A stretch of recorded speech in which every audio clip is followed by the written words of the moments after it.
Professor Muito bom Eugénio. dia a todas e a todos. Imaginem a alegria que eu tenho e com certeza que é partilhada pelos meus colegas de direção, pela doutora Susana Queiroga, doutor Joaquim Caetano, Joaquim Silva e João Teixeira, e pela nossa colaboradora, que já viram que é muito eficiente, a doutora Joana Bacelar. Quero saudar-vos a todos por igual, embora tenha um desejo acrescido de conhecer assim de forma mais próxima cada um de vós. Estamos aqui para celebrar o 14º aniversário da CPV. A CPV, constituída há 14 anos, marca muito a minha vida porque ela foi registada num tempo muito determinante na minha vida pessoal e por isso jamais a esquecerei. E dizer-vos que tem sido um trabalho, ao longo destes 14 anos, um trabalho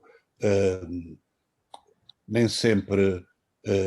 tão eficiente como desejaríamos,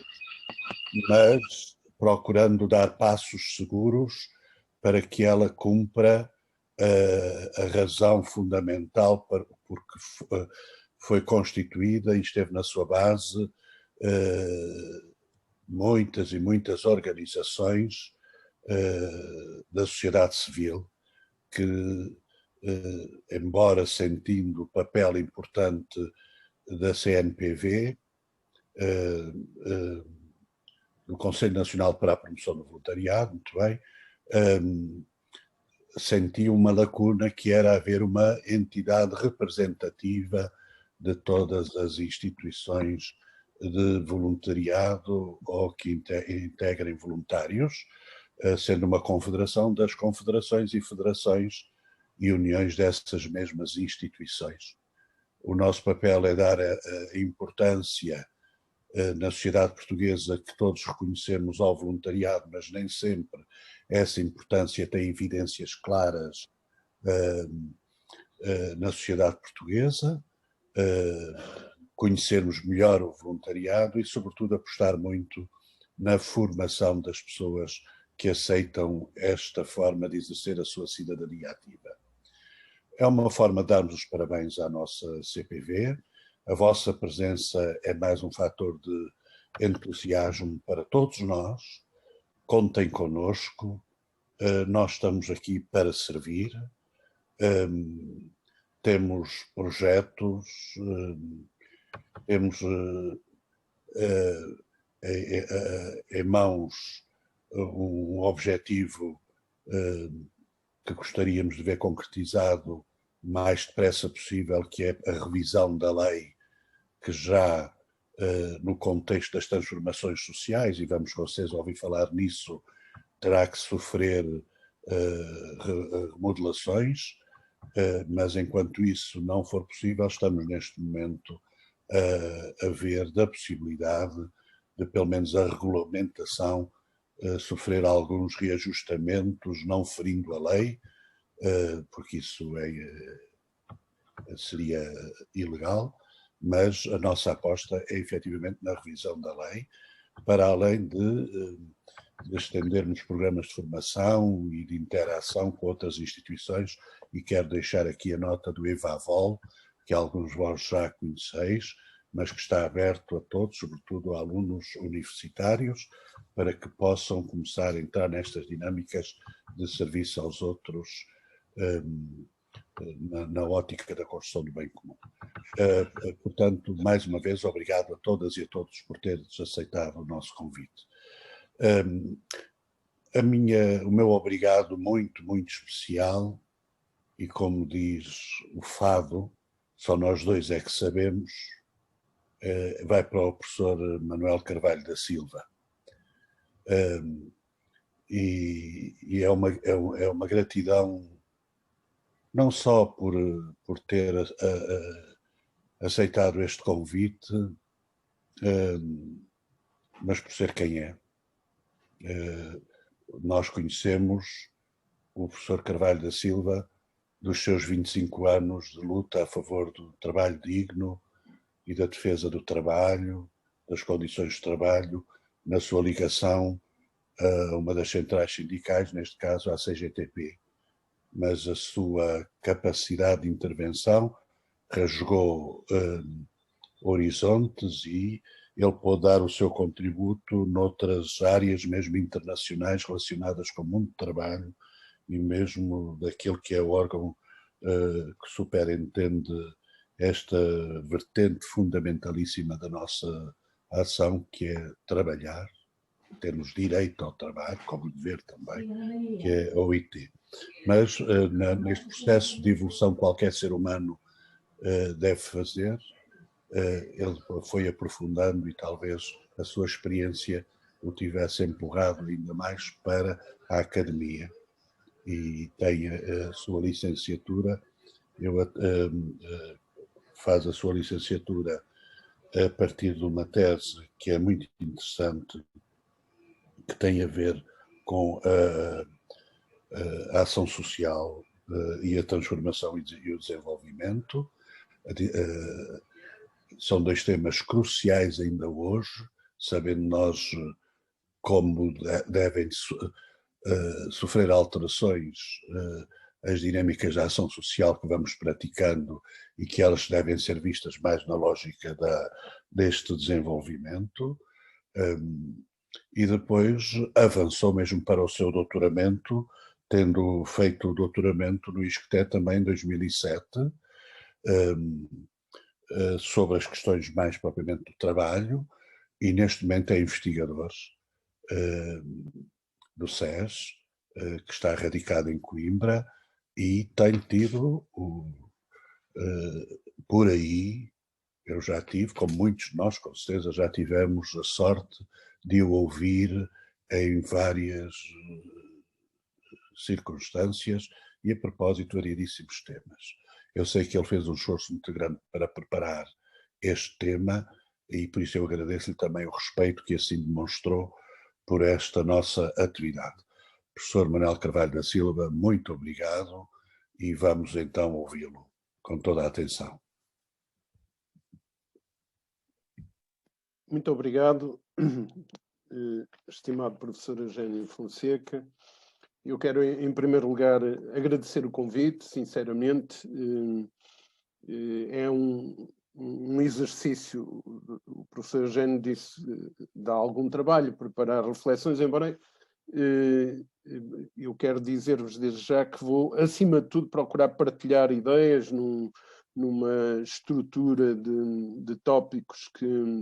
que identifiquei mais ou menos em 3 partes, mas até agradeço a gravação porque pode-me ser útil para outras coisas que me disponibilizarem, mas não tenho um texto escrito, corrido, e não vou fazer leitura, vou procurar partilhar, como disse, alguns tópicos convosco. Eu quero agradecer ao professor Eugênio o convite, agradecer à doutora Susana alguns tópicos, 3 ou 4 tópicos que me enviou que foram muito importantes para mim. Saudar também a doutora Joana Bacelar, que nos está aqui a coordenar, pelo que percebi. Dar os parabéns à Confederação Portuguesa do Voluntariado por estes 14 anos e começo por dizer que os tópicos que me foram enviados pelo professor Eugênio despoletaram em mim, desde logo, 2 ou 3 reações no sentido de desenvolver algum questionamento mais profundo. O desafio que me colocam é refletir, a partir do tema voluntariado em tempos de pandemia, as novas geografias do voluntariado e é-me dito que o grande objetivo é levar as pessoas a pensar. E esse é um enorme desafio. Porque pensar dá trabalho, dá mesmo muito trabalho, e o debate coletivo, até pela amputação que estamos a viver do ponto de vista dos meios e das formas de socialização, o debate coletivo é indispensável e está difícil, é difícil há muito tempo e tende a manter-se difícil quando se trata do debate coletivo a partir da observação real e objetiva daquilo que podemos considerar em cada área em que nos debruçamos, em cada tema sobre o qual nos debruçamos. Há toda uma encenação de debate que é uma outra coisa e que não conduz a esta reflexão que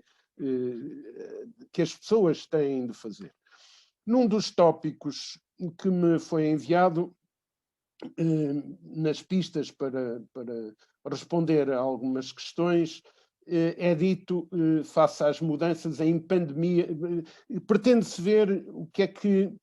a pandemia impôs e que novas geografias de ação surgem. A palavra impôs é desde logo digamos, um aprisionamento, porque eu acho que há um conjunto de dinâmicas, de tensões na sociedade que vão em determinados sentidos, mas nós não estamos obrigados a aceitar e, portanto, a subjugar-nos a uma imposição. Além disso, a pandemia está em desenvolvimento e, portanto, as conclusões que podemos tirar dos impactos que estamos a viver não são, de forma alguma, definitivas. Elas precisam de ser analisadas para percepcionarmos o mapeamento de alternativas e o esboço de alternativas, mas há que ir bastante mais fundo e olhar de onde vimos, o que é que, das características e dos, digamos, das determinantes que vivíamos no antes pandemia, como é que isso se está a projetar no tempo presente e como é que podemos percepcionar o sentido do futuro e que a ação devemos convocar para levar as coisas mais ao serviço dos seres humanos e menos ao serviço de outros, dos seres humanos todos e do seu bem comum, e não no interesse apenas de uns quantos, como vínhamos a ver toda a dinâmica da sociedade. Portanto, uma observação sobre a ideia impôs. Há uma realidade antes, há uma realidade que estamos a viver e que está em permanente mutação e que depende da nossa ação também, aquilo que vai acontecendo no dia-a-dia, da nossa ação ou da nossa inação, e há todo um futuro para definir num combate que é, por certo, um combate muito duro e muito complexo. Eu, na reflexão que tive que fazer, procurei consultar aquilo que são os vossos objetivos e desde já quero saudar aquilo que a Confederação propõe como grandes objetivos e realçar até uma observação que o professor Eugénio Fonseca fez já, que é a preocupação com formar pessoas,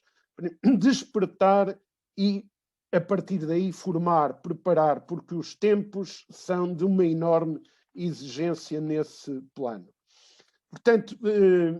fui ver a amplitude do conceito de voluntariado e ter presente aquilo que, quando se situa o conceito e quando se vê a lei já relativamente desajustada que o professor Eugénio referiu, nós vemos que há aqui 3 dimensões muito importantes. Os indivíduos, os seres humanos, as famílias, a comunidade. E a comunidade é uma imensidão de coisas, não é? As suas estruturas, etc, etc. E E, a propósito da lei e do tempo que estamos a viver, desde já uma observação. Parece-me que é preciso reajustamentos, neste campo como noutros, é preciso reajustamentos, mas penso que há que haver muito cuidado, um cuidado efetivo com a hipótese de uma alteração mais profunda da legislação num contexto de tanta instabilidade e tanta incerteza como é aquele que marca os tempos da pandemia que estamos a viver. Há que fazer reajustes numa caminhada que nos possa conduzir a um novo enquadramento institucional, e grande parte dos problemas que vivemos, como vou referir a seguir, foram induzidos por processos institucionais e políticos que precisam de ser vistos, e, portanto, também, do meu ponto de vista, a lei que enquadra o conceito que enquadra o voluntariado precisa a sua revisão no futuro precisa destas precauções e de uma dinâmica, e penso que as dezenas de organizações que compõem a Confederação Portuguesa de Voluntariado e muitos outros atores na sociedade, como o professor Eugénio referia, é bom trazer a academia para... Eu não estou muitíssimo longe do conceito de académico e, acima de tudo, de académico como normalmente é caracterizado, mas não renego a academia, e penso que, para além das organizações, é preciso puxar pela academia, por outros atores na sociedade, para criar um lastro que seja mais equilibrado e que possa consolidar o enquadramento institucional e os objetivos definidos pela ação política para o desenvolvimento do voluntariado. E dito isto, queria também referir que ao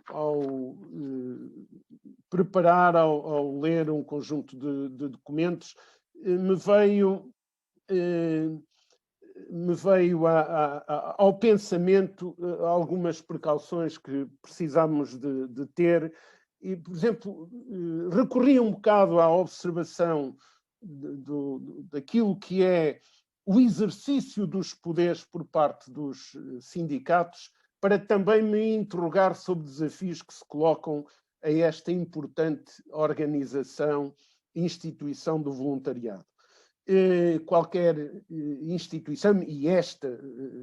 com características muito específicas, tem poderes que precisa de identificar e de situar para que a sua ação seja o mais eficaz e da maior dimensão possível.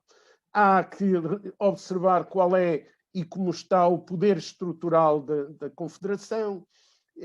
qual é o poder institucional, que de certa forma estávamos a falar quando refletimos sobre o estado da lei e aquilo que pode ser necessidade de revisões e tempos oportunos para essas revisões e criação de ancoradores de pronunciamento na sociedade que sustentem uma alteração institucional ou de quadros institucionais mais consolidada, mais forte. Ver bastante o que é o poder societal, como é que o voluntariado está na sociedade, se a sociedade está desperta ou não. Há muito a fazer aqui neste contexto de instabilidades e de inseguranças, e o poder associativo. As organizações não estão numa confederação por um ato formal, elas precisam de dar à sua presença induzir conteúdos e práticas que as leve a dar à Confederação um poder associativo efetivo. Há um outro tópico que também queria colocar nesta primeira parte de reflexão convosco, antes de passar a uma segunda, que é a necessidade sempre de discutirmos valores, e os valores colocam desafios muitas vezes muito centrados no individual. é preciso, né, despertar e trazer os cidadãos, trazer os seres humanos ao debate e ao confronto das suas interpretações sobre aquilo que veem, que vivem, que partilham na sociedade, para se situarem com valores positivos na sociedade. Mas há uma coisa mas há um acrescente que é indispensável. Nós precisamos de valores nos seres humanos, mas precisamos também de representações coletivas que tenham capacidade de intermediação e que afirmem a representação coletiva na sociedade. Não chega apenas os valores individuais. E dito isto, eu acho que passo à segunda parte do conjunto de tópicos que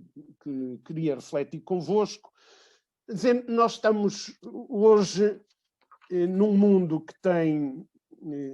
que nos apresenta algumas centralidades, mas num mundo com uma multiplicidade enorme de desafios. Nós temos vivido muito e continuamos mesmo no processo de gestão da crise debaixo de um determinismo tecnológico que precisa de ser observado com muito mais profundidade. Há enviesamentos incríveis na observação da questão tecnológica e muitas vezes o futuro da aplicação das tecnologias, que são uma conquista extraordinária da sociedade, mas isso não nos deve distrair de outras conquistas muito mais importantes. Eu costumo dizer que nos últimos 120 anos a maior conquista das sociedades humanas foi o aumento da esperança de vida, embora estejamos distantes de fazer uma valorização absolutamente positiva dessa extraordinária conquista, e por outro lado, a nível dos comportamentos humanos, há todo um conjunto de pressões dinâmicas que não são menos influentes do que outras mudanças, desde logo as tecnológicas, mas dizia eu que as mudanças, desde logo nas tecnologias, mas não só, são-nos apresentadas priorizando um cenário apocalíptico. E nós temos que obrigar a que não se fique por aí. Por exemplo, quando se fala de tecnologia, eu repito isto sempre, mas o que é necessário, quando se fala que se fazem reflexões, debates sobre impactos da aplicação de tecnologias ou do digital, da robotização, da inteligência artificial, quando são discussões mais específicas, há sempre uma tendência para apresentar o lado negro. Por exemplo, normalmente fala-se logo do impacto no desemprego e da mudança das profissões sem se analisar o que tem continuidade e o que não tem continuidade, e, por outro lado, não fazendo a leitura da possibilidade positiva, porque entre a constatação de uma determinada tecnologia e das potencialidades imensas da sua utilização e depois aquilo que vai ser a sua aplicação prática em resultado de racionalidades diversas, há uma distância enorme. E quando ou se introduzirem estudos sobre os impactos sociais, sobre os impactos ambientais, etc., então as distâncias aumentam ainda muito mais e abrem-se portas a uma interpretação, um acolhimento, uma interpretação e uma afirmação muito mais positivas. Portanto, era isto que eu queria referir antes de passar à segunda parte, deixando, entretanto, aqui uma observação. Se estivéssemos presencialmente, apresentava-vos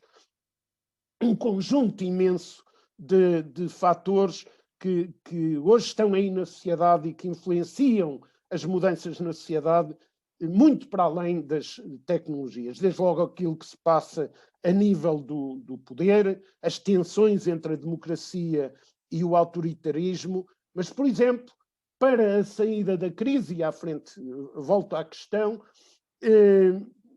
desta crise pandémica em que estamos, a guerra comercial entre os Estados Unidos e a China e as dinâmicas geopolíticas e geoestratégicas pesam mais do que nós podemos, à primeira vista, imaginar. E, por exemplo, nós europeus estamos muito, muito mal preparados para perceber o que está em jogo neste processo. E, portanto, nestas tensões de poder, há todo um conjunto de quadros institucionais que foram sendo moldados e que deixam espaço a dinâmicas negacionistas, e estes quadros institucionais foram fortemente influenciados pela financeirização e pelo poder dos mercados. Entretanto, o que é que temos? Temos uma situação que, como escreve o José Reis na introdução de um livro que tem por título Como Reorganizar um País Vulnerável, na interrogativa, e no qual também participei, com outros elementos, portanto, participo num dos capítulos. O José Reis diz, em relação à pandemia, dizer, a paragem súbita, a prioridade à vida, a valia intrínseca da proximidade, a irrecusável capacidade para decidir em nome de todos, que é própria dos Estados, o valor dos recursos comuns em que assentaram respostas públicas, tudo isto nos surge de um momento, não quer dizer que surge vencendo, mas surge-nos perante os olhos, como surge, por exemplo, a centralidade do trabalho, e tudo isto deverá, José Reis chama uma economia política do cuidado. Eu julgo que é uma constatação de uma imensa potencialidade de fatores que nos surgiram perante os olhos de um momento para o outro e que talvez possamos partir da seguinte ideia. Nós estamos numa sociedade onde a vida é todos os dias feita debaixo de mobilidades, debaixo de flexibilidades imensas e que tendem ainda a aumentar, mas coloca-se aqui um desafio. A partir dessa constatação, essas flexibilidades da vida tanto podem ser que, como eu disse, é um quadro muito amplo, mas no que é dominante situa-se em quadros institucionais e políticos que geraram muitos dos problemas. A esse propósito, neste livro que referi, há um capítulo da Ana Cordeiro Santos interessante acerca desta matéria, onde ela, por exemplo, diz que o contexto da geração crescente de vulnerabilidades, tanto públicas como políticas, quanto económicas e sociais, ou metropolitanas, geraram um quadro imprudente de insustentabilidade. E depois refere-se às políticas públicas, e não só, mas que se viram coagidas e incapazes de dar respostas, e daí enuncia um conjunto de problemas que surgem na segurança social, nas políticas de território, na política monetária e orçamental, e em muitas outras que são, em muitas outras questões ou matérias que são da esfera da reprodução social. Portanto, nós estamos perante esta continuidade e tendência de ampliação de flexibilidades, mas podemos aqui definir que pode haver dois caminhos totalmente distintos. Um caminho que conduz a mais vulnerabilidades e inseguranças e outro que possa conduzir a mais coesão e capacidade inovadora. E acerca disso, no capítulo deste livro também a que me referi, eu e o Hermes Costa escrevemos: se a flexibilidade da vida pode ser conjugada com mais coesão e mais capacidade inovadora, e nós antes disso procuramos confirmar que pode, tempos de trabalho reduzidos podem conjugar-se com dimensões importantes que indicam ou que incidam direta ou indiretamente, na economia e no bem-estar. E é possível este caminho com uma agenda de políticas económicas e sociais novas. Rapidamente, queria tentar pôr em confronto aquilo que são as tendências dominantes nisto e para onde é que devemos encaminhar os nossos esforços. Portanto, eu acho que no tempo em que estamos, nós vemos que as dinâmicas que vêm de trás e de que vos falei estão neste momento a acentuar-se. Não são, a situação não está dominada já por um quadro novo. O quadro novo de ideias, de possibilidades, de potencialidades existe, mas é o quadro velho, o quadro que vem de trás e a que muitas vezes se apela para que haja retorno e a chamada nova normalidade é vista por muitos como um aprofundar do sentido mais negativo do que vinha de trás, mas nós hoje, neste tempo em que estamos a atravessar, e este é um tempo de travessia, nós vemos que continua a concentração de riqueza e acelerou-se até em alguns casos, que é um problema enormíssimo. A financiarização da economia está aí com toda a força. A corrupção não está a diminuir e o quadro que vivemos é potenciador de mais corrupção. As pessoas não estão a ter mais controle sobre o bem fundamental, sem o qual não há voluntariado, que é o tempo. O tempo está a ser menos controlado por cada ser humano, menos controlado pelas pessoas. As dificuldades para as gerações que estão em situação de mais vulnerabilidades, como sejam os mais velhos, mas também as crianças e os jovens, as dificuldades não estão a diminuir, estão a aumentar. E as preocupações hoje, por exemplo, que se discutem em torno da escola, até a propósito se deve ou se não deve fechar a escola, são apenas, em alguns aspectos, a apresentação daquilo que está a ser tolhido, e nós não nos esqueçamos que já tivemos 2 gerações a quem foi dito vão à escola, façam formação, porque o futuro compensa e não compensou, e isto tem cargas incríveis de demolição. O trabalho precário não está a diminuir. Como eu já vos disse, muitos dos importantíssimos aspectos com que vamos ter que lidar para encontrar soluções a nível dos Estados, a nível da sociedade, dependem, e também muito da narrativa que é apresentada hoje, quanto o caminho a seguir, não está dependente apenas de fatores desta crise pandémica, está dependente de um conjunto de outras crises. A crise tornou-se uma instituição e, por exemplo, os impactos da tal guerra comercial e das dinâmicas geopolíticas e geoestratégicas vão ter tanto ou mais influência que têm alguns dos grandes impactos desta pandemia. Nós estamos a ser chamados, e acho que este aspecto é muito importante para o trabalho do voluntariado, nós estamos a ser focados na dimensão entre o humano e o não humano, como parte da nova normalidade. Quando a nova normalidade entra-nos pelos olhos dentro, deve ser não esta relação entre o humano e o não humano, mas o aprofundamento da relação entre humanos e do enquadramento dessa relação entre os humanos, e daqui decorre toda uma lógica de dinâmicas, por exemplo, políticas, em nome de causas que não são causas situadas nessa tal relação entre os humanos, mas sim numa outra perspectiva. Eu acho que isto é complexo, e então o que é que nós devemos fazer? Eu acho que há novas exigências, mas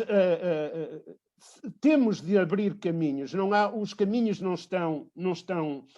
abertos. Não abdicarmos daquilo que nos digamos, daquilo que fomos construindo e que já vimos que tem valor, como é o caso do Serviço Nacional de Saúde, da escola pública, da segurança social, do Estado como ancoradouro do compromisso coletivo e muitos outros. Enfim, passam aqui todos os campos do desenvolvimento do voluntariado, não abdicarmos daquilo que é positivo, mas daquilo que está consolidado e agir sobre esse consolidado em novas condições, deitarmos mãos de valores, do humanismo, do bem comum, do regresso à comunidade, ao Estado, não o Estado das exceções e das emergências. Este novo Estado das exceções e das emergências é perigoso e, com certeza, todos e todas vós são sensíveis não instituirmos um novo normal, ou se quisermos, usando uma expressão da doutora Susana, não fazermos de uma nova realidade e um ajustamento a essa nova normalidade debaixo destas pressões que estamos a viver agora, que são enquadradas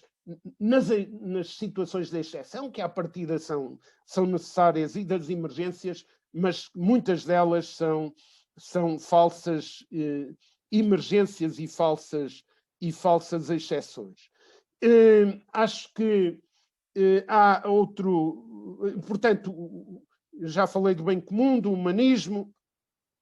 a cidadania, ver o voluntariado na expressão da cidadania e na complementariedade, no enriquecimento da cidadania social, e neste sentido também há tensões entre o voluntariado e o trabalho que vêm de trás. Estou? Houve aqui um lapso. Estão-me a ouvir? Estamos a ouvi-lo, estamos a ouvi-lo. Tensões que vêm de trás, que não são graves, mas que precisam de algum acerto. E encaminho para o fim mesmo, dizendo que em relação à geografia, a questões mais concretas da geografia do voluntariado, usando a expressão que me foi sugerida, eu acho que as situações e os espaços que reclamam hoje o voluntariado tendem a aprofundar-se. Olhando a situação dos cidadãos que são convidados a estar em quarentena, eu direi que o voluntariado em todas as suas áreas é mais necessário. Mas se olharmos os que estão fora da possibilidade sequer de serem convidados a estar em quarentena, então os desafios são imensos e o espaço para o voluntariado amplia-se enormemente, porque nem todos estão muito longe, estamos muito longe da possibilidade de estarmos todos em quarentena, não? Ou de estarmos todos confinados. E quando começamos a... Não é só ver os sem-abrigo e outros que já estavam fora e que continuam fora e até estão distantes do nosso pensamento muitas vezes. Não, é ver todos os outros que estão fora dessa possibilidade de quarentena. Procurando terminar, como disse, permitam-me só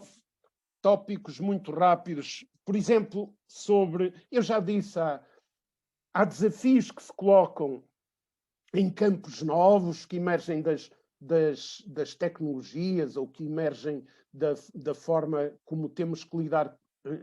como temos que lidar com o ambiente, ou da evolução da esperança de vida, ou dos novos desafios à escola, ou sei lá, de imensas coisas, que é o tal quadro global dos imensos desafios em que nos situamos. Mas dizia eu que já referi que há muitos problemas colocados em campos diversos, mas procuremos dar muita atenção à observação do ser humano na sua dimensão, ou nas suas expressões e dimensões múltiplas. E depois disto, notas muito curtas, por exemplo, sobre o teletrabalho. O teletrabalho está aí, é uma demonstração da possibilidade de libertação de tempo, é apenas uma.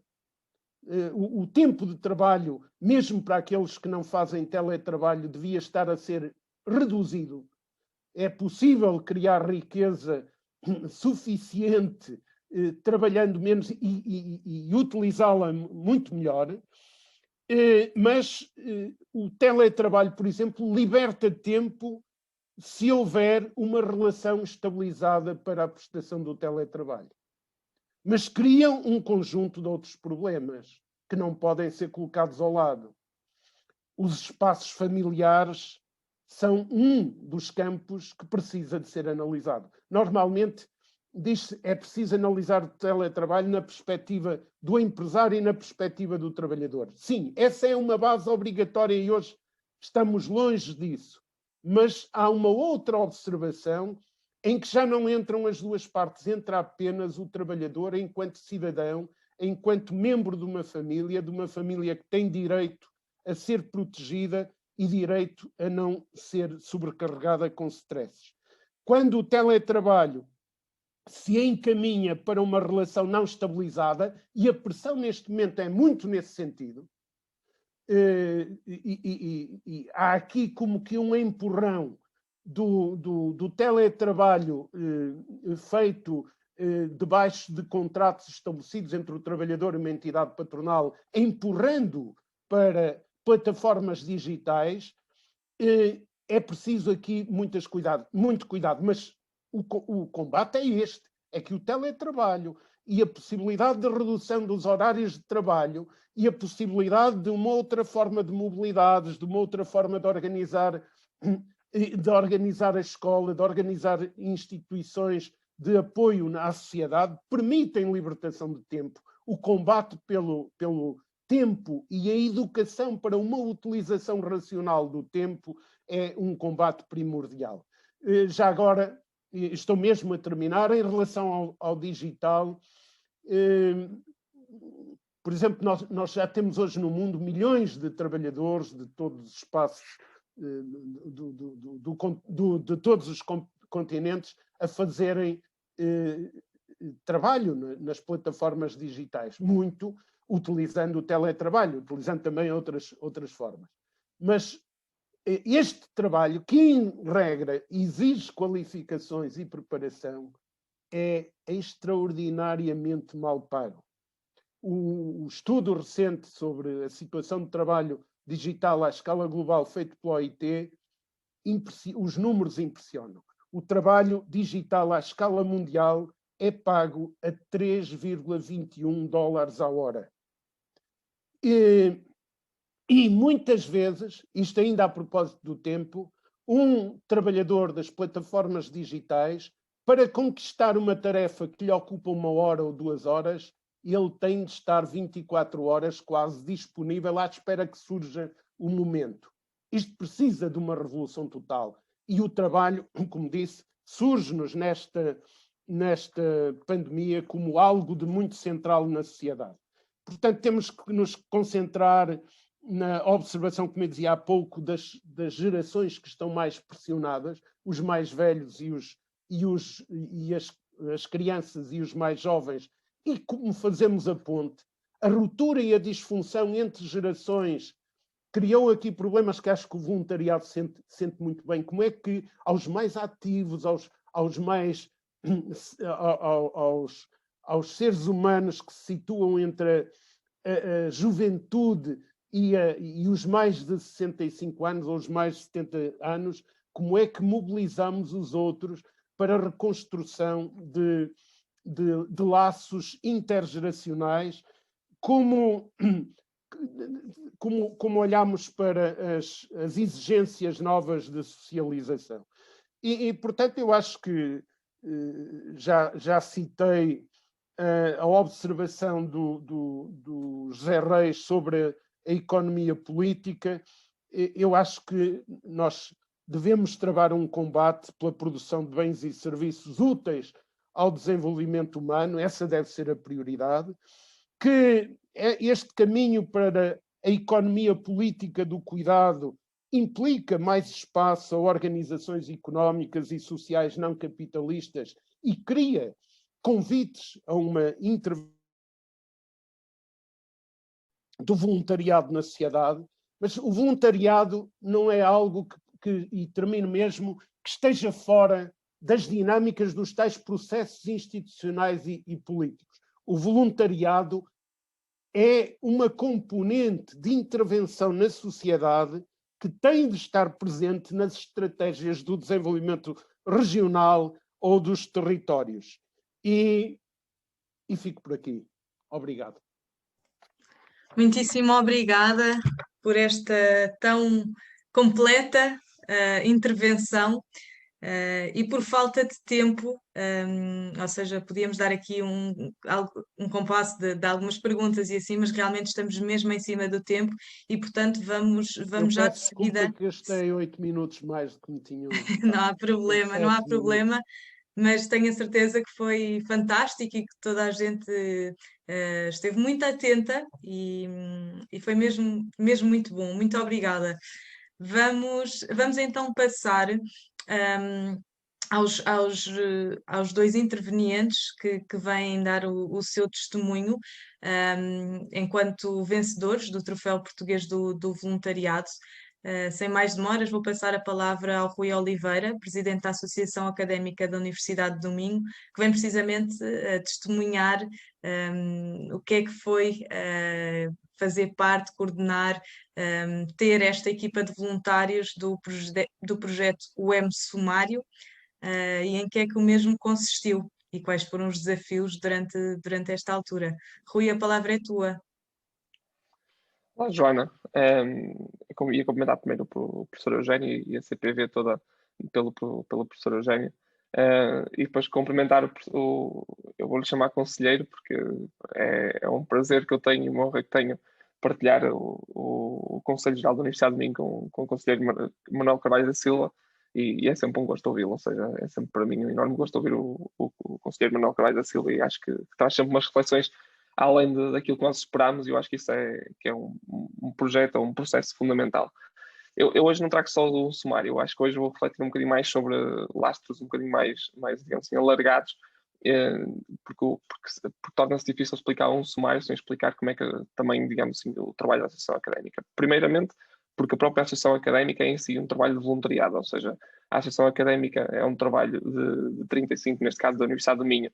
é um trabalho de 35 pessoas que comigo compõem o corpo diretivo da associação, ou seja, são 35 pessoas voluntárias que trabalham muito em prol daquilo que é a reivindicação de alguns dos problemas e político, digamos assim, daquilo que são os problemas dos alunos, mas hoje as associações académicas não se ficam por aí e as associações académicas vão muito além disso. Ou seja, hoje as associações académicas dão respostas muito significativas naquilo que são campos como o desporto, como a cultura, como o desenvolvimento das carreiras dos nossos estudantes e também na oferta daquilo que são projetos de voluntariado e na disponibilização de projetos de voluntariado. E por isso, a primeira pergunta, ou a primeira introdução que tinham era como é que a pandemia afeta, ou como é que afeta, e a primeira coisa que tenho a dizer é afeta logo naquilo que são as atividades que nós realizamos e onde é que nós alocamos aquilo que nós chamamos dos nossos voluntários, dos nossos colaboradores, na nossa atividade. Ou seja, muitas das vezes, e daquilo que eu dizia, o trabalho da Associação Académica está dividido pelo desporto, pela cultura, pelo desenvolvimento de carreira, ou seja, no desporto estamos a falar, neste caso a Associação Académica do Estado de Minho tinha 600 atletas, mais de 50 modalidades que tinha que dinamizar, ou seja, toda a parte diretiva que era feita por voluntários, ou seja,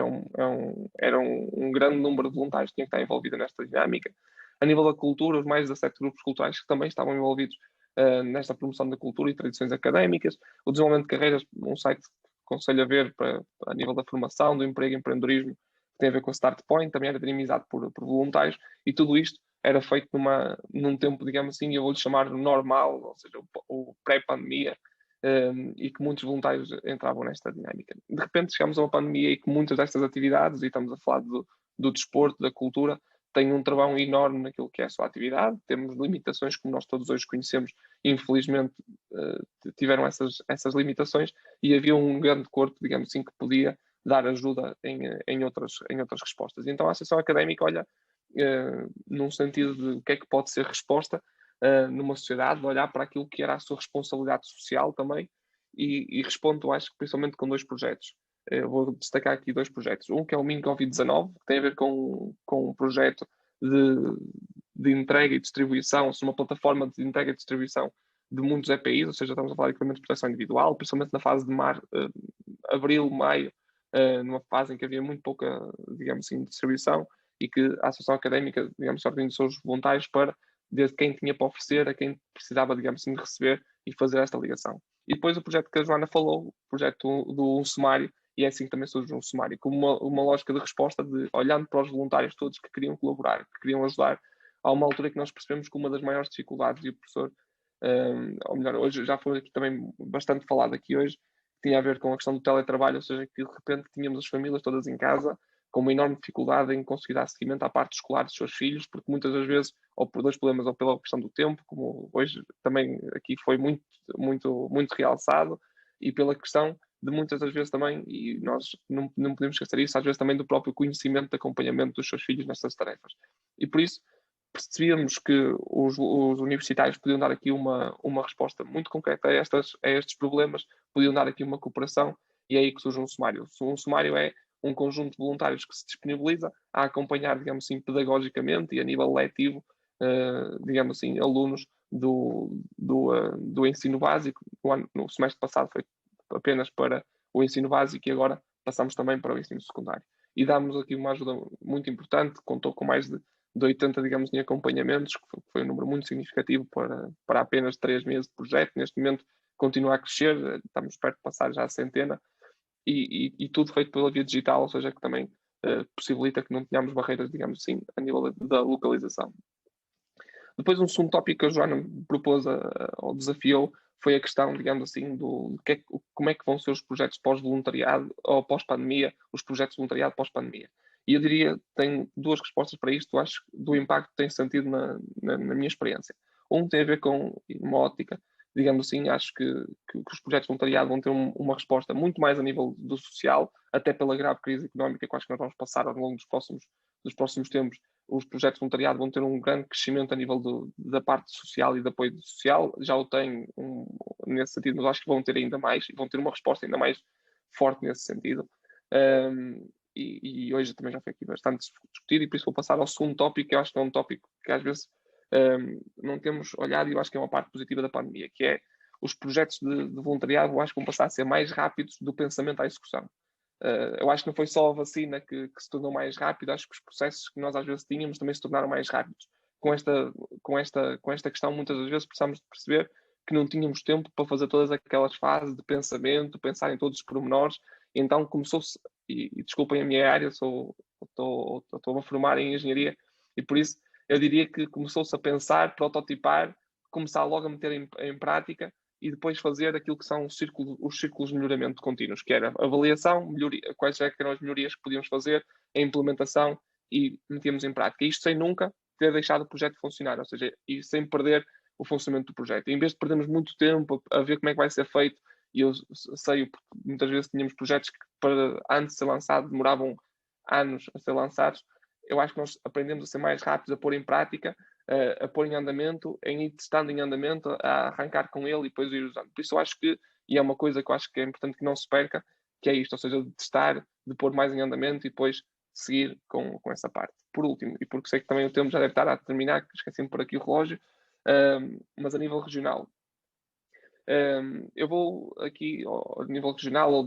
das novas geografias do voluntariado, como é que se pode encaixar. Eu vou dar aqui uma ótica muito focada naquilo que é o meu meio, e por isso numa reflexão que acho que pode ser mais interessante, tem a ver com esta parte dos jovens e dos universitários e com a parte da educação. Sempre acreditei, e acho que este é um valor muito importante, que é a questão da educação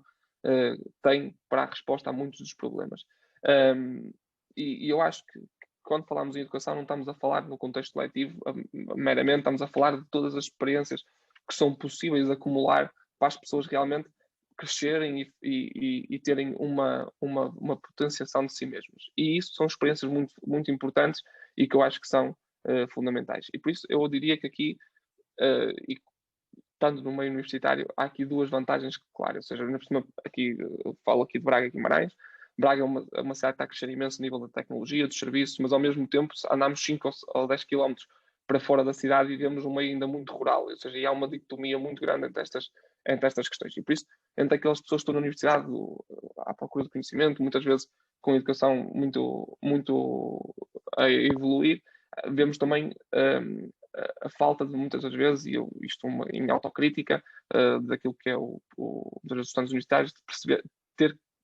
temos de ter mais vezes a capacidade de perceber a dificuldade dos outros e de ser mais educados para perceber a dificuldade dos outros. Isso é uma das coisas que eu acho que pode ser muito importante e eu já vou chegar como é que elas se ligam uma à outra. Estou a fazer a ótica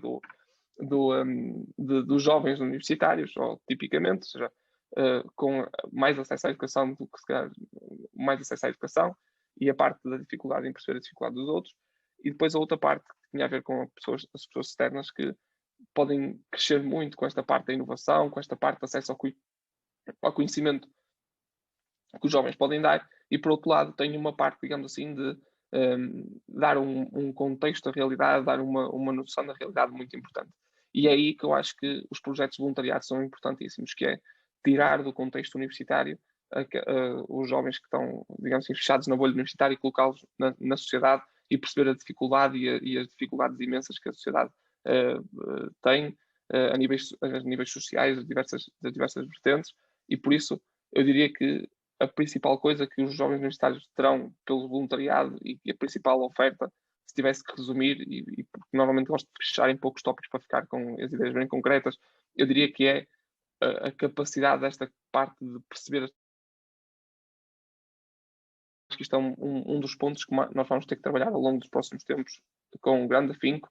que é esta parte da experiência de percebermos as dificuldades dos outros. E isto para quê? Para criarmos maior empatia. Acho que é uma das partes que nós temos que conseguir criar na nossa sociedade, que é a nossa capacidade de nos relacionarmos, de criar empatia com o outro, de, digamos assim, de sermos capazes, eu depois aqui fiz uma parte já mais final, que é sermos capazes de muitas mais vezes construirmos pontes e não, digamos assim, polarizar-nos, como muitas vezes temos vindo na nossa sociedade a acontecer. E eu acho que esta parte da polarização está a acontecer muitas das vezes porque não conseguimos criar esta empatia, esta parte de perceber a dificuldade dos outros, que o outro ao meu lado tem uma dificuldade diferente da minha, mas que isso não quer dizer que eu não possa trabalhar em conjunto, cedendo eu e cedendo ele e encontrando um meio, digamos assim, de despolarizar estas partes. E por isso eu diria que os projetos de voluntariado serão, no futuro, muito importantes neste processo de dar a perceber e a conhecer o que são, digamos assim,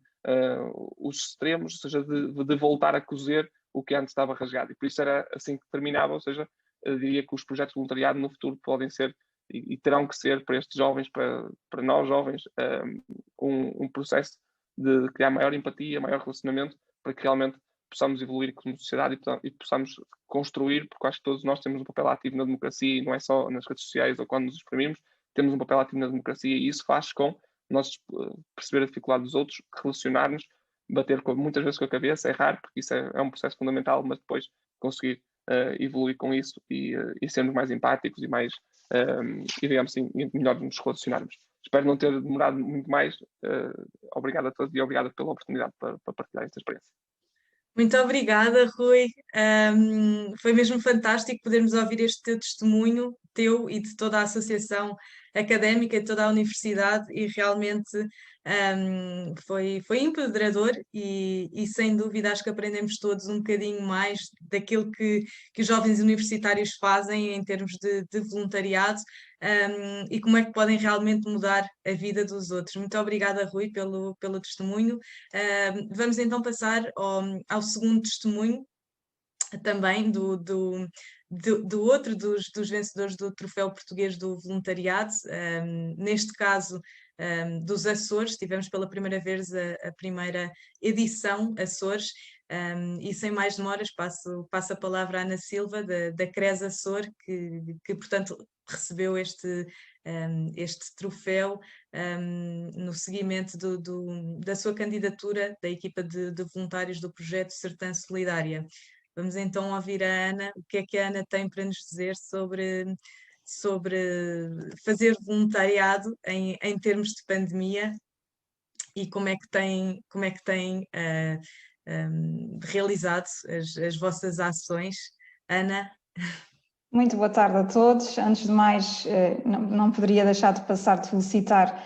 a Confederação pelo seu aniversário e de mandar um caloroso abraço aqui do Atlântico para todos vós, para esta plateia tão jovem e tão bonita que mantém-se aqui extremamente ativa durante esta nossa conversa. Para nós é sem dúvida e foi com grande honra que recebemos o troféu, um troféu dedicado aqui a todos os nossos voluntários que ativamente têm participado ao longo destes anos e desde 2012 na execução do nosso projeto de voluntariado nos Açores, mais em particular na Ilha de São Miguel, que é onde estamos situados, e que naturalmente foi um projeto, porque uma vez que o projeto tem por base o combate ao desperdício alimentar através da recolha de excedentes junto da restauração e de grandes superfícies comerciais. Como podem perceber, a pandemia afetou naturalmente a dinâmica do projeto, porque foram muitas das superfícies comerciais e restaurantes que diminuíram a sua atividade, em particular no caso dos restaurantes, porque houve as cercas sanitárias aqui na ilha, houve aqui a questão do próprio confinamento e naturalmente que os restaurantes deixaram de ter excedentes,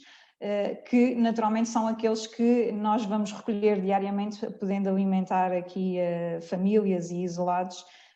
dando aqui alguma dignidade no que respeita à alimentação. E a verdade é que houve, fruto da pandemia, a necessidade de reestruturar o próprio programa de voluntariado, não só porque nós estávamos, de certa forma, restringidos na nossa mobilidade dentro da cidade de Ponta Delgada, quer porque a restauração diminuiu a sua oferta e o seu excedentense que depois, como disse, é redistribuído pelas famílias e pelos isolados, como também houve aqui, e eu diria que foi uma oportunidade também que a pandemia nos trouxe, foi a possibilidade de pararmos e de pensarmos no nosso próprio programa de voluntariado, se estava a ir ao encontro do nosso público-alvo, no sentido de não só da necessidade e do trabalho que se faz diariamente, mas da própria humanização do papel do voluntário e da voluntária. Daí termos aproveitado todas as ferramentas que tiveram ao dispor, e a verdade é que a pandemia tem-nos permitido isso, aproximar e permitir participar em dinâmicas de voluntariado no âmbito formativo, e criamos esta dinâmica de capacitar e valorizar ainda mais os nossos voluntários, no sentido de se tornarem e de adquirirem novas competências que naturalmente revertem para a dinâmica do projeto. Pensando aqui, e na questão que a Joana nos colocava, de como é que prevemos aqui o desenvolvimento do programa de voluntariado pós-pandemia, a verdade é que ele vai depender da própria dinâmica da sociedade, vai depender da própria reestruturação que haverá no setor da restauração, porque é sem dúvida o setor que é o nosso maior aliado nesta combate ao desperdício alimentar e à fome no ambiente urbano da cidade de Ponta Delgada, porque são efetivamente a restauração o nosso contributo, porque é através destes excedentes que vamos combatendo aqui a fome e esta necessidade de uma alimentação variada, rica em nutrientes e que efetivamente traz uma nova lufada de ar fresco a muitas das famílias e a muitos dos isolados que estão numa situação de grave carência alimentar. Isto naturalmente que traz-nos novos desafios, e nós vemos que num pós-pandemia haverá novos desafios, acima de tudo na relação com o outro, porque, e certamente muitos de vós já sentiram isso, a verdade é que as pessoas estão sedentas de proximidade, estão sedentas de atenção, de carinho, e isto não tem sido possível durante este período de pandemia. Acabamos por, de alguma forma, naturalmente por causa da questão aqui dos cuidados que se teve que ter, de não dedicar tanto tempo e tanta atenção à pessoa que nos procura, e naturalmente que as pessoas estão a sentir esta falta, estão a sentir a falta de tempo. Como o professor dizia bem, é preciso dar tempo para que efetivamente possamos, na prática do nosso voluntariado, ouvir as pessoas, ouvir as suas necessidades, que vão muito para além de uma refeição, de uma sopa ou de uma sandes, vão no sentido de as ouvir, de de procurar saber outras necessidades que advêm da sua situação, da situação onde estão, e que naturalmente são, eu diria que os grandes desafios que temos pela frente é o de, na dinâmica que vai surgir, que não sabemos como será, certamente num pós-pandemia ainda estaremos aqui ainda muito reticentes em relação ao contacto com o próximo, mas esse contacto tem que começar a surgir, e no sentido de haver espaço para ouvir, haver espaço para estar, e que este complemento que é dado no âmbito da alimentação seja apenas um complemento, e que a questão maior seja efetivamente o ouvir, o estar atento, o procurar situações que porventura estão a ser negligenciadas. E a verdade é que a pandemia o que nos tem mostrado é que, estando as pessoas em casa, é muito difícil saber das reais necessidades destas pessoas, porque o contacto é diminuto. Nós temos, por força do isolamento, e a nós preocupa-nos em particular as crianças, que a única refeição que têm condigna durante o tempo escolar é efetivamente quando estão na escola, e agora, estando um tempo inteiro, 24 horas sobre 24 horas fechadas nas suas casas, preocupa-nos esta questão, até que ponto a alimentação está a ser salvaguardada, porque estamos a falar de uma família inteira e que, por vezes, se a necessidade da alimentação é uma realidade era uma realidade antes da pandemia, agora certamente mantém-se. E, naturalmente, pensando aqui na terceira idade e do medo das pessoas em sair à rua, e eu diria que, pelo menos nos Açores, nós não vemos pessoas idosas na rua, e que, por um lado, compreendemos porque estão a cumprir efetivamente as imposições da saúde, da autoridade de saúde, mas, por outro, aflige-nos no sentido de estarem isoladas, de não terem companhia, de não manifestarem as suas reais necessidades. E a verdade é que os programas de voluntariado vão ter que estar extremamente atentos a esta causa social, podendo naturalmente surgir aqui, e como o Rui dizia bem, novas iniciativas no âmbito social que vão advir naturalmente deste isolamento e deste período em que nós não nos vemos. Nós estamos praticamente todos confinados a um computador e a um teletrabalho que tem tudo menos de humanizador e de próximo. E projetos, no caso em concreto, como o nosso, do Segurança Solidária, que permanece na rua, permanece lutando e procurando junto às grandes superfícies comerciais aqueles produtos que estão quase em fim de validade, para garantir que esses mesmos produtos chegam à casa das pessoas, completando com isso, e tem sido uma prática ao longo dos anos, porque o nosso projeto, e mesmo para terminar, é um projeto que vive destas doações da restauração e dos similares, das grandes superfícies, mas ao mesmo tempo é um projeto que fomenta a capacitação e a própria autonomização das pessoas, porque semanalmente é entregue a todas as famílias beneficiárias um cabaz de produtos frescos que vem da nossa quinta, que é uma quinta que produz em modo de produção biológica, e em que aqui não só incentivamos a alimentação saudável, como ao mesmo tempo incentivamos a própria confecção da sua refeição, para que não haja aqui quebra de autonomia, do saber fazer,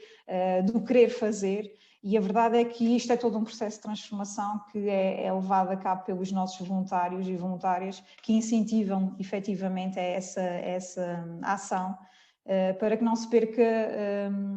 a autonomia das pessoas, e para que efetivamente este projeto de apoio alimentar seja pontual e tenha um impacto pontual, mas posteriormente a pessoa possa criar as suas próprias respostas e ganhar outras ferramentas que serão úteis para enfrentar os mais diversos situações e problemas que possam existir. Muitíssimo obrigada, Ana, por este testemunho fantástico e por também podermos ouvir outra área, nomeadamente na parte da alimentação e também da ajuda aos mais carenciados. Passo então a palavra à nossa vice-presidente, Susana Queiroga, a palavra é tua. Obrigada. Desde já agradecer as intervenções, as 3 intervenções, e dizer-vos que a nossa ideia para esta sessão de aniversário era propor uma aula, no sentido clássico do termo, em que ouvimos 3 apresentações, 3 observações, em que de facto tomamos notas e colocamos provavelmente no papel algumas dúvidas, ou elas vão saltando na nossa cabeça, mas a nossa ideia não era apresentar estas dúvidas neste contexto, era promover a seguir, portanto num contexto ainda de aniversário, algumas sessões satélite que vão, digamos assim, apurar de forma mais fina aquilo que fomos e que ouvimos nesta aula. O agradecimento oficial e alguma pergunta que possa existir eu deixo para o Eugénio poder fazer, que lhe darei a última palavra. A minha responsabilidade aqui era só realçar 2 ou 3 notas daquilo que foi dito, sendo que tenho a noção de que estas notas ficam muito aquém da grandeza tanto da aula do Dr. Carvalho da Silva como da aula de testemunho do Rui e da Ana Silva, que de facto estiveram connosco dentro daquilo que foram os projetos também eles reconhecidos pela CPV. E nesse sentido, realçar precisamente 2 ou 3 ideias que saíram, nomeadamente, algumas são notas para nós, CPV, e todas as confederadas que estão aqui presentes hoje são convocadas também, digamos assim, a refletir sobre esta questão, que é, há que pensar muito bem na questão do reajustamento da legislação, e isso foi realçado pelo Dr. Carvalho da Silva, porque de facto o contexto está em mudança, e o prever aqui um conjunto de situações que podem ou não surgir é algo complexo e há que haver aqui bastante prudência. Por outro lado, esta necessidade de convocar outros atores para as discussões, não é? E trazer nesse contexto as tais sessões satélite que vão ser preparadas e anunciadas em consequência, porque há aqui vários temas que nós temos que aprofundar e as nossas questões deverão ser, de facto, canalizadas para essa situação. Se não sabíamos, ficámos a saber que, de facto, o tempo é o bem mais fundamental do voluntariado, é, de facto, aquilo que nos possibilita estar e fazer acontecer, e daqui faço um salto para uma nota que o Rui evidenciou e às vezes não dedicamos tempo suficiente, que é a necessidade de, hoje em dia, pensarmos os processos e aquilo que queremos fazer em contexto de voluntariado, entre a ideia e a execução, esta redução do tempo que vai ter que ser necessária e um ajuste necessário àquilo que é, para a urgência da resposta, àquilo que é a execução, não é? Pensarmos, termos presente as bases que lá estão, termos presente a realidade até de valores que também foram evidenciadas pelo Dr. Carvalho da Silva, ter esta nota de que se calhar não refletir tanto e avançar para a ação e partir para a ação, arregaçar mangas e fazer, porque essa questão, essas necessidades que foram levantando, tanto o Rui como a Ana, são de facto evidências que provavelmente vão aumentar. Neste sentido, naturalmente,